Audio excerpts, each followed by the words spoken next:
ma thèse qui porte sur comment les apprenants de niveau avancé construisent la cohérence et la cohésion de leur discours en situation d'oral, continu, argumentatif, etc. Je ne vais pas vous parler directement de ma thèse aujourd'hui, je vais plutôt me pencher sur cette question des marqueurs discursifs. Et alors j'ai intitulé ma communication comme plaidoyer, entendant peut-être vous communiquer un argumentaire qui vous amènerait à voir que les marqueurs discursifs sont un objet d'enseignement légitime en classe de FLE et qu'il faut les enseigner. Finalement, je ne sais pas si c'est un argumentaire dont il s'agit, peut-être plus d'une démonstration à l'aide de quelques exemples qualitatifs, mais on va voir ça ensemble. Alors j'ai commencé par vouloir faire un état des lieux de ce que sont les marqueurs discursifs et de comment on les définit. Et rien que cette tâche-là est assez complexe. En réalité, les marqueurs discursifs, quand on regarde les ouvrages de description de la langue, comme les grammaires, les dictionnaires, etc., ils ne sont pas reconnus en tant que catégorie spécifique. Donc ça, c'est une première difficulté, et même s'ils ont fait l'objet d'un intérêt grandissant dans la recherche depuis les années 80, ce qui est vrai aussi, c'est qu'ils ont fait l'objet d'une pluralité d'appellations et de définitions qui rendent justement cette utilité du marqueur discursif assez floue. Donc on va vous parler tantôt de marqueurs discursifs, marqueurs pragmatiques, mots du discours, particules énonciatives, discursifs, connecteurs, ponctuants, petits mots du discours, avis du discours, fathem, etc. et j'en passe. Donc quand vous avez toute la littérature scientifique qui donne ces différentes appellations, reconnaître quel est l'objet et quelle est son utilité propre est une difficulté. Un autre constat qui touche les marqueurs discursifs, c'est qu'ils appartiennent à des catégories grammaticales variées. Un marqueur discursif peut tantôt être sous la catégorie des adverbes ou des conjonctions de coordination ou des interjections, etc. Ce qui fait qu'ils sont plus difficiles à identifier que des objets purement stables qui appartiennent à une seule catégorie ou qui forment une catégorie en soi.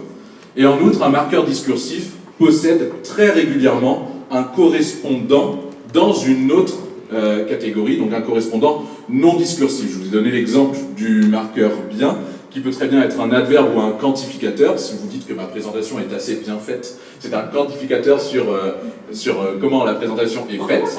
Mais vous avez également bien qui peut se retrouver dans une locution figée, telle que bien sûr, ou comme composant d'une conjonction de coordination, quand vous dites ou bien.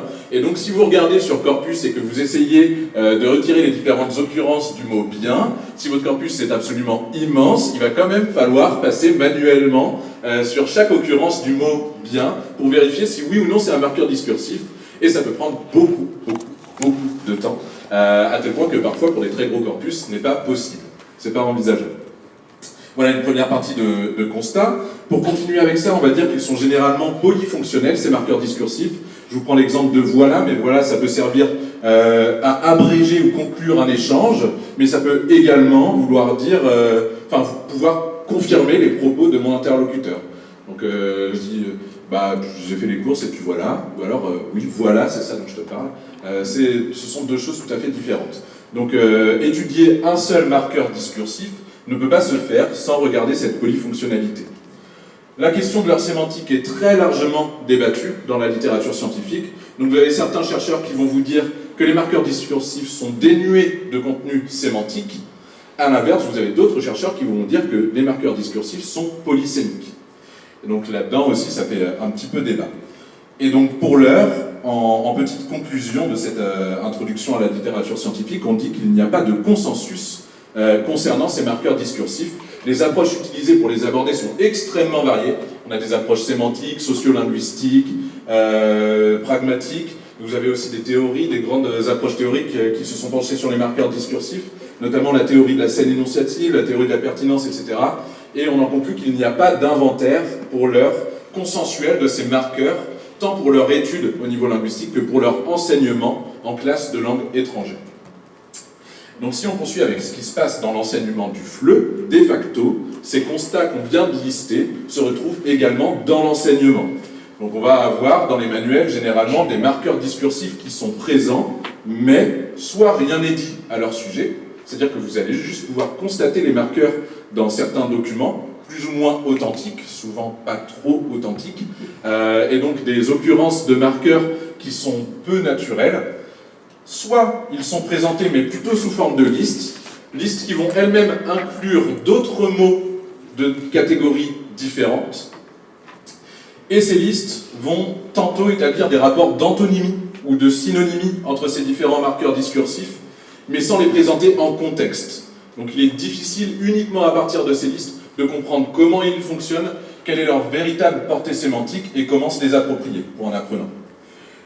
Ou enfin, dernière possibilité, les commentaires qui les accompagnent sont très généraux et difficiles à comprendre pour un apprenant de français langue étrangère. Je vous ai donné l'exemple qui n'est pas le mien. D'ailleurs, il y a une petite erreur, merci de me l'avoir signalé précédemment. C'est pas Payar et Ngan, parce que Ngan c'est le prénom de la personne. Alors c'est l'Alliance française du Vietnam sur laquelle j'ai pris la référence.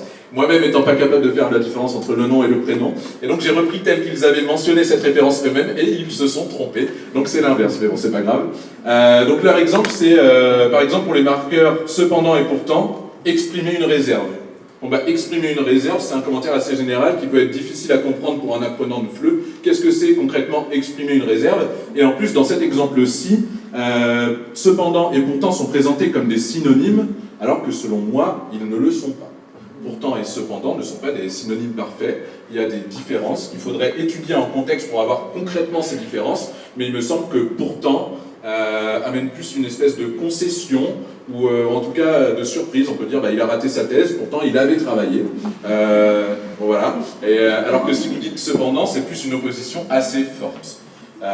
Exemple que je ne me souhaite pas, bien entendu.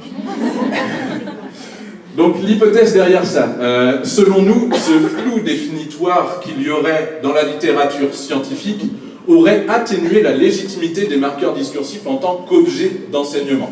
Ça, c'est ma première hypothèse. Il s'agit de petits mots dont on ne sait trop que faire et qui ne correspondent pas à la norme. D'ailleurs, pour le français, cette norme a été établie notamment à l'écrit, qui a longtemps été le seul lieu de réflexion métalinguistique. Ce ne sont pas mes mots, mais ceux de Juliette Delahaye, qui aurait dû venir d'ailleurs et qui n'a pas pu finalement. Donc à l'écrit et plutôt autour de la grammaire. Or, les marqueurs discursifs, comme on l'a vu, alors d'après Dosti et Pusch, ils doivent être plutôt étudiés à travers le canal oral et non pas écrit.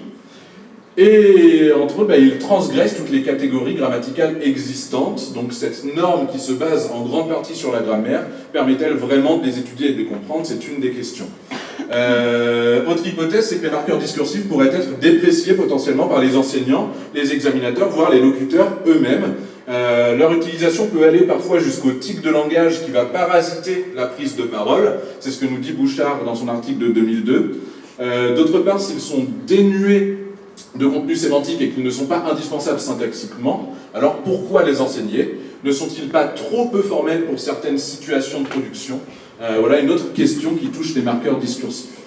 Néanmoins, il nous paraît, j'ai mis nous, mais il me paraît assez peu probable que des locuteurs d'une langue aient autant recours à une unité qui serait vide de sens.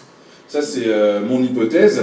Et donc, ce que je voulais faire en guise de démonstration aujourd'hui, c'est aller voir ce qui se passe dans des corpus de locuteurs natifs, voir comment ils utilisent ces marqueurs discursifs, et essayer de voir, de remarquer à partir de là, quelle est l'utilité sémantique de ces marqueurs, et de voir si cette utilité sémantique rend les marqueurs discursifs légitimes en tant qu'objet d'enseignement. Donc, c'est ce qu'on va faire. Ou plutôt c'est ce que j'ai commencé à faire et c'est une introduction qui se complétera par la suite avec d'autres travaux. Donc j'utilise l'approche sur corpus pour cela. D'ailleurs, il y a certaines personnes dans la salle qui ne vont pas se reconnaître parce que c'est strictement impossible. J'ai anonymisé toutes les productions et vous avez des noms de code, mais les L3 qui étaient avec moi l'an dernier, vous avez fait l'objet d'enregistrements, vous êtes mon corpus de référence et donc j'ai étudié certaines de vos productions qui me servent entre autres pour cette communication. En plus de ma thèse. Donc pour réellement comprendre la portée d'un marqueur discursif, il faut aller étudier son utilisation dans des productions authentiques et pas dans des exemples fabriqués. Ça c'est mon premier postulat. Je vais aller voir dans le discours des locuteurs natifs ce qui se passe pour voir quelles sont les utilités de ces marqueurs discursifs. Pour ça, je vais en partie partir du principe que plus un marqueur discursif est fréquent, moins il est susceptible d'être vide sémantiquement, ou en tout cas dénué de contenu sémantique. Je pars de l'hypothèse que s'il est vraiment fréquent, c'est qu'il a une utilité. Donc l'une des premières étapes, c'est de définir ce qu'on entend par marqueur discursif pour aller relever nos occurrences. Ici, j'entendrai dans le cadre de ce travail le marqueur discursif selon la définition de Chanet en 2003. C'est à la fois ce que la littérature pragmatique appelle habituellement un connecteur et ce qu'elle appelle également des particules. Donc par exemple, mais, alors et donc, qui sont habituellement des connecteurs, font partie des marqueurs discursifs, mais des particules comme ben, voilà ou en fait en sont également. Et la deuxième étape pour aller voir nos occurrences, c'est de trouver une liste de fréquences ou d'en établir une. Alors je me suis inspiré de la liste de fréquences créée par Chanet en 2003 sur les corpus Corpex et CRFP, qui sont deux corpus oraux et qui forment à eux deux assemblés un total d'1,5 million de mots.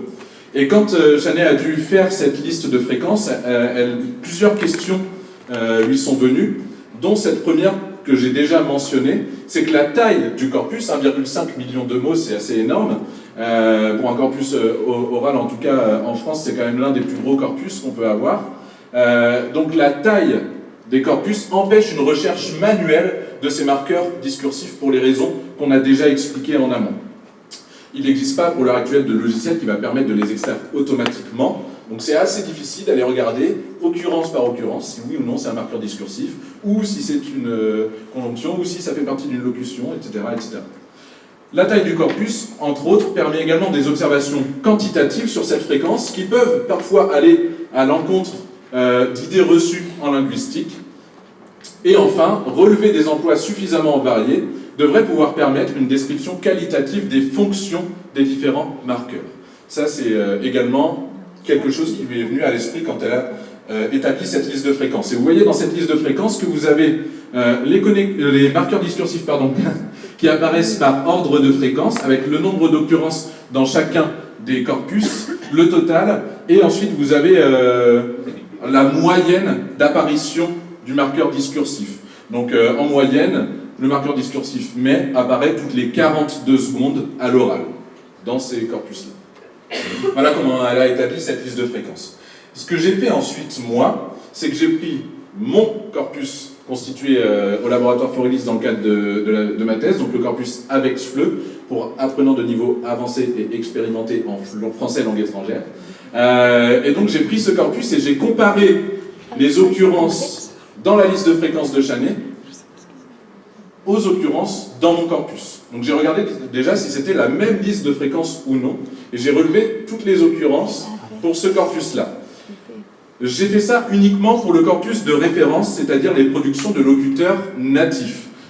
44 locuteurs, 38 000 mots et 3h46 de production orale. C'est un corpus qui consiste en une production orale de type monologal et de type argumentatif. On peut supposer que cela induit au moins inconsciemment un souci de cohérence du propos, de pertinence du dire de la part du sujet qui parle. Donc en ça, c'est intéressant pour étudier les marqueurs discursifs. Également, la situation de passation est formelle. Vous vous en souvenez pour ceux qui sont passés avec moi, mais il s'agissait de vous, seul, face à moi, avec du matériel audio et vidéo d'enregistrement, et donc ça reste une situation quand même assez formelle. Et on peut dire que si les marqueurs discursifs sont fréquents dans ce type de production, alors c'est que finalement, dans l'usage, ils ne sont pas informels au regard de cette production attendue. Et enfin, le format du protocole est très similaire à celui de l'épreuve de production orale du DELF B2. C'est-à-dire que les apprenants de niveau avancé sont amenés à produire des productions langagières assez similaires. Et si les marqueurs discursifs ont une utilité pour les locuteurs natifs dans ce type de production, on peut alors supposer que ça pourrait également avoir une utilité pour les apprenants dans cette même situation. Voilà pourquoi je trouvais assez pertinent d'aller voir ce qui se passait concernant les marqueurs discursifs dans mon corpus avec FLE. Alors vous voyez le nombre d'occurrences ensuite que j'obtiens pour... j'ai pris je crois que ce sont les 20 premiers de la liste de fréquences de Chanet, et j'ai regardé le nombre d'occurrences à chaque fois. Moi, ce que j'ai pu faire, contrairement à Chanet lorsqu'elle a fait sa liste de fréquences, c'est que j'ai pu manuellement aller regarder pour chacune des occurrences si c'était bien un marqueur discursif ou non. Donc par exemple, pour le marqueur bien, j'ai retiré tout ce qui était adverbe, locution, etc.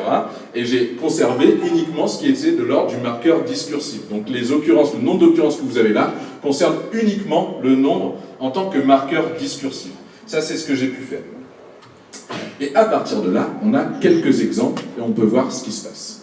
Donc on vous a parlé de donc ce matin, et je vais en reparler un petit peu, mais cette fois-ci à l'oral pour ma part. L'exemple de donc, il y a Boly et Degan qui ont écrit un article dans lequel elles disent que donc a au total 6 fonctions discursives différentes.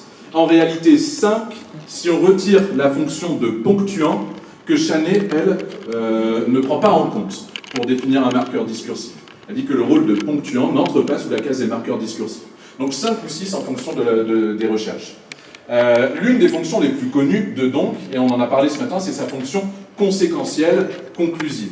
Donc je vous ai donné un exemple. Alors SCLN02S2, ça veut dire le deuxième locuteur natif qui a choisi le sujet numéro 2. Vous vous souvenez, vous aviez le choix entre 2 sujets, un sur les jeux vidéo et un sur le port des marques à l'adolescence. Si c'est le 2, c'est que c'est le port des marques à l'adolescence. Et donc là, en l'occurrence, vous avez cet exemple. Pour certains, ça peut être une période un peu compliquée, où on n'arrive pas trop à s'affirmer dans ses choix, où déjà on ne s'assume pas forcément aussi, donc appartenir à un groupe, ça permet de se rassurer. Voilà. Alors cette fonction du donc est assez connue, et c'est peut-être la seule qui va être présentée